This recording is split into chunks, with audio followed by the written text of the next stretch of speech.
A pesar de los esfuerzos de las autoridades de ambos lados por mantener las treguas, la frontera se veía sacudida por actos de violencia que llegaron a formar parte de su crónica diaria. Se trataba de frecuentes cabalgadas con secuelas de robos, cautiverios, incendios de cosechas y otras tropelías cometidas por almogávares de uno y otro lado con fines lucrativos que generaban a menudo la represalia del bando contrario.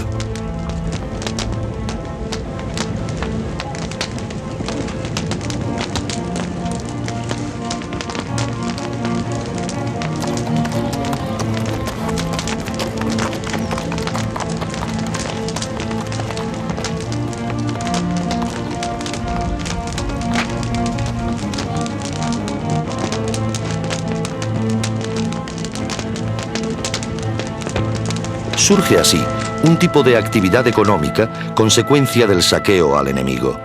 Su fin era la obtención del botín y su medio habitual, la cabalgada.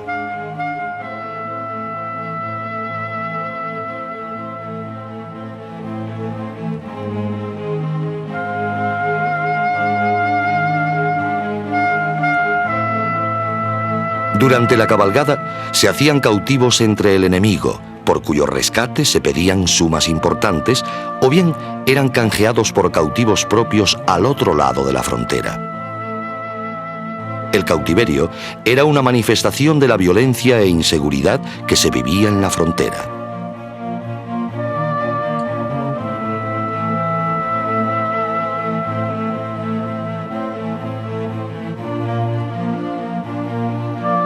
Se cuenta que el conde de Tendilla mandó poner un farol en una torre del castillo de Alcalá la Real, en Jaén, para que luciera toda la noche y los cautivos cristianos que lograsen escapar de los moros pudieran ser guiados hacia esa luz y salvarse.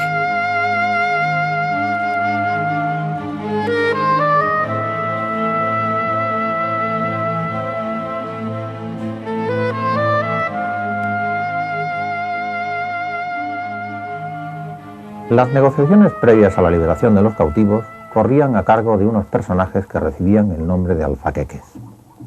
Llevaban enseñas que les distinguían como personas de paz y ejercían su oficio con pleno reconocimiento y respeto tanto de moros como de cristianos. Recibían por su actuación una parte del importe del rescate. Por supuesto, los alfaqueques cristianos debían conocer la lengua árabe y la naturaleza de su cometido les llevó a actuar muchas veces como espías dentro del territorio granadino, lo cual les acarreó problemas en más de una ocasión. El cautiverio afectó tanto a almogávares como a caballeros. La frontera, que enriquecía con frecuencia a estos últimos, podía también arruinarlos si caían en cautividad y eran obligados a pagar rescate.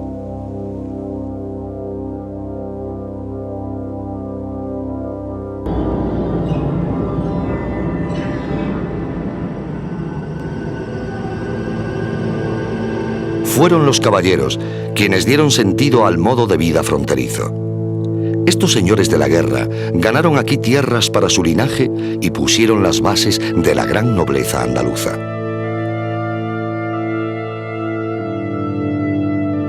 Su primer paso era la obtención de la alcaidía o gobierno de una fortaleza que les proporcionaba unos ingresos por parte del rey y les abría la posibilidad de organizar cabalgadas o comerciar fraudulentamente con los granadinos.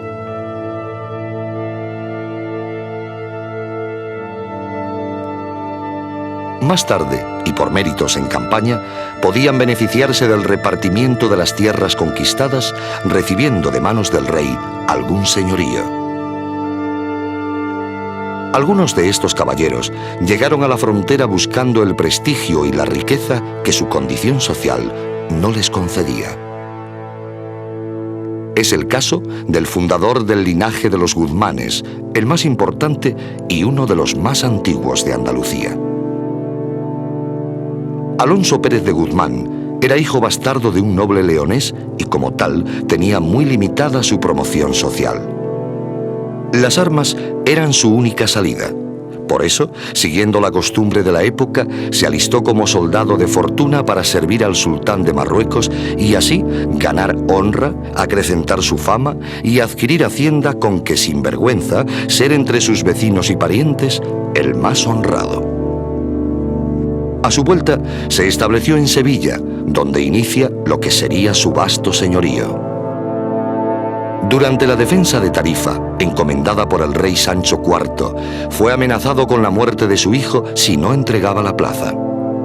Alonso Pérez de Guzmán respondió lanzando su cuchillo para que mataran con él a su hijo antes que rendir la villa.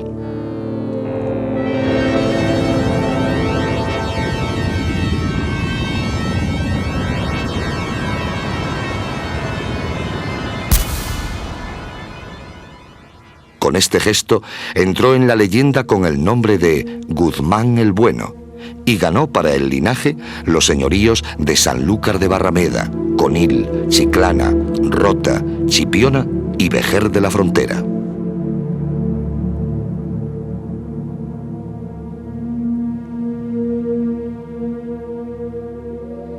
Durante la minoría de edad de Fernando IV, Guzmán el Bueno gobernó Andalucía con plenos poderes.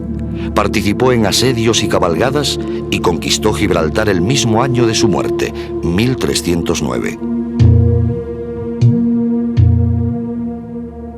Fue enterrado en el monasterio sevillano de San Isidoro del Campo, fundado por él mismo unos años antes y convertido desde entonces en el lugar de enterramiento de los Guzmanes.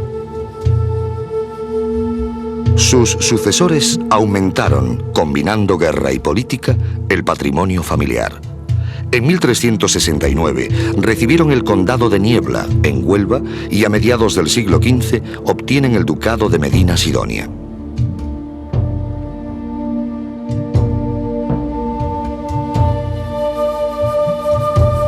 La historia de otros linajes andaluces estuvo también ligada a la guerra de fronteras.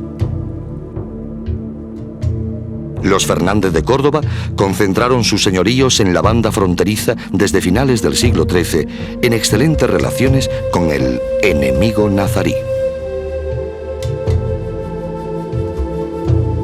Un siglo más tarde, una de las ramas del linaje, el señorío de Aguilar, obtuvo del rey el cargo de alcalde mayor entre moros y cristianos de Córdoba y Jaén.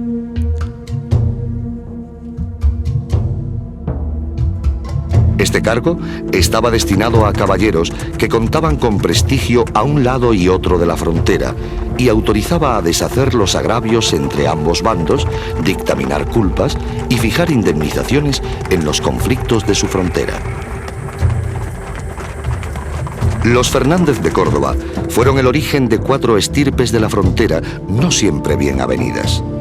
A la rama del señorío de Aguilar y Priego se sumó la de los condes de Cabra, la de los alcaides de los Donceles y la de los señores de Montemayor y Alcaudete. Durante el siglo XV, los condes de Cabra y los señores de Aguilar estuvieron seriamente enfrentados.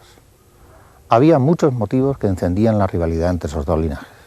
En primer lugar, los respectivos puestos de gobierno en la ciudad de Córdoba.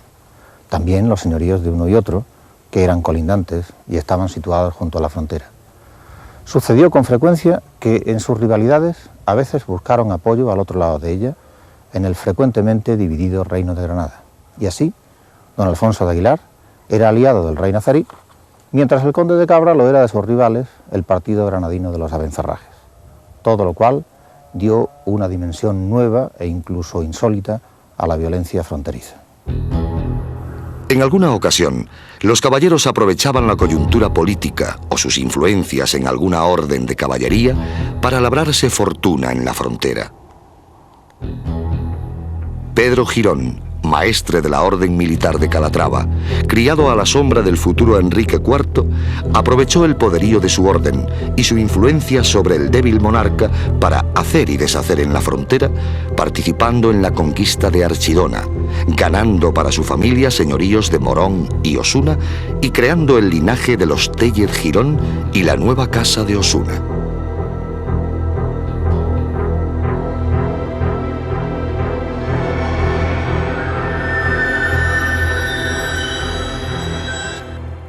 Otros fueron a la frontera cansados de las intrigas cortesanas, como Miguel Lucas de Iranzo, condestable de Castilla, cuya amistad con Enrique IV le granjeó títulos y señoríos. A la frontera llegó haciendo valer su cargo de alcaide de Jaén y Alcalá la Real. Y allí ganó fama y fortuna con cabalgadas en el reino enemigo que pretendían un buen botín y cautivos.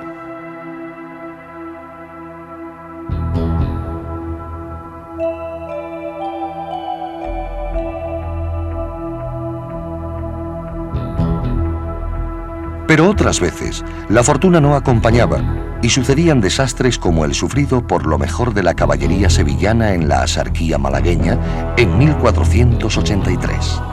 Allí murieron más de 800 cristianos y cayeron cautivos alrededor de 1500.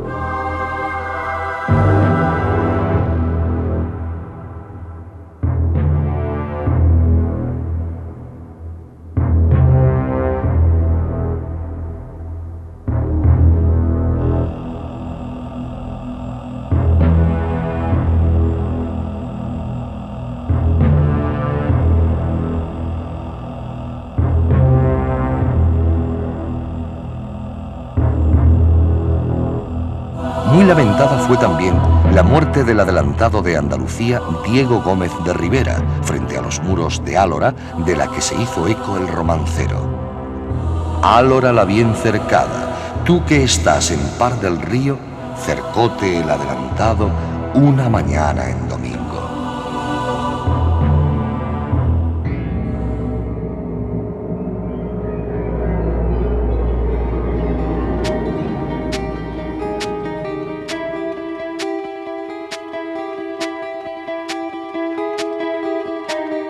Estos codiciosos y rudos señores de la guerra crearon en la frontera sus patrimonios familiares relacionados con el desarrollo del latifundio agrario en Andalucía.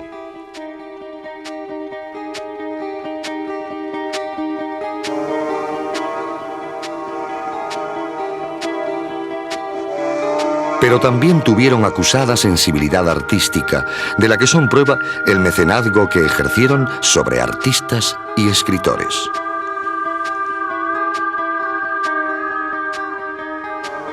El primer renacimiento llegó a Andalucía de la mano de uno de ellos, Fadrique Enríquez de Rivera, hijo del adelantado Pedro Enríquez.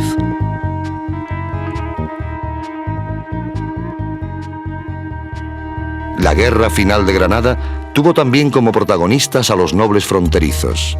Rodrigo Ponce de León, señor de Marchena y Rota, marqués de Cádiz y duque de Arcos de la Frontera, conquistó Alhama y Zahara y fue un infatigable capitán general de la frontera. Su participación en la guerra hizo que recibiera varios señoríos de manos de los reyes católicos, muriendo el mismo año de la conquista de Granada, en la que había colaborado decisivamente.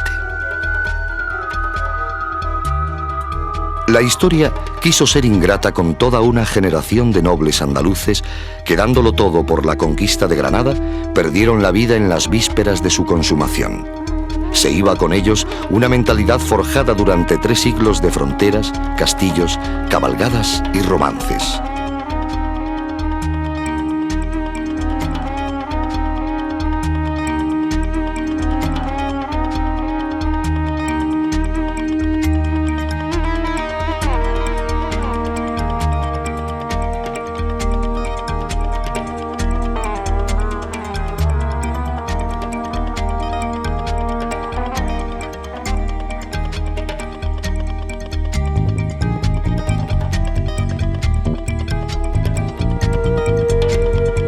Desaparecida la frontera, quedó su huella en el paisaje andaluz y en muchos de sus pueblos, que conservaron en el nombre la referencia fronteriza.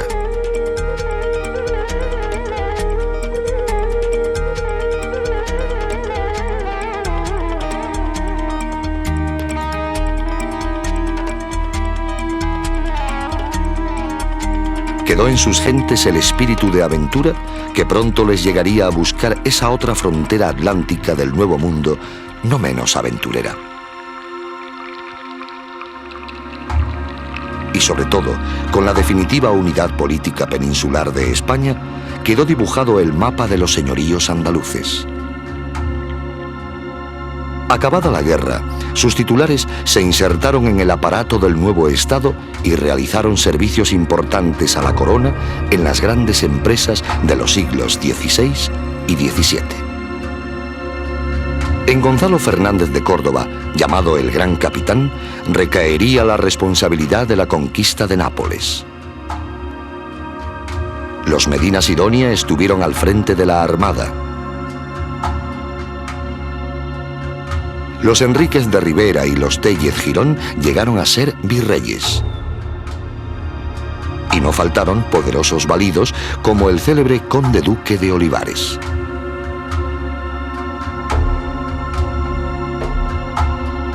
Los niveles de renta de estos linajes fueron tales que podían permitirse mantener a su alrededor auténticas cortes señoriales.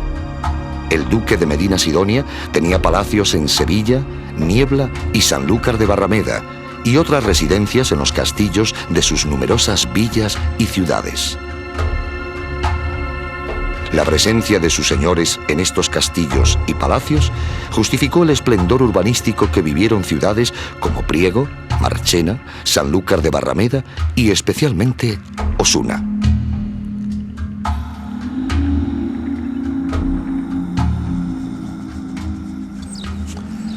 Osuna, junto con Morón y otros pueblos de menor entidad, fue el último de los grandes señoríos andaluces surgidos en la frontera de Granada. Su creador, el maestre de Calatrava don Pedro Girón, consiguió tallar para sus herederos un sólido patrimonio territorial que fue la base de lo que en el siglo XVI serían los estados de la Casa de Osuna. De esta forma, el antiguo enclave fronterizo se convirtió en la capital y en la residencia de unos señores, los duques de Osuna, que ejercieron una tarea de mecenazgo cultural de la que fueron frutos principales la colegiata, convertida en panteón del linaje de los Téllez Girón, y la universidad, la primera institución de esta índole auspiciada por un noble heredero de los antiguos señores de la guerra. Esta nobleza andaluza, protagonista de la historia de los siglos siguientes, consolidó y engrandeció los señoríos obtenidos por los viejos caballeros de la frontera, convirtiendo en auténticos estados señoriales lo conseguido por aquellos señores de la guerra.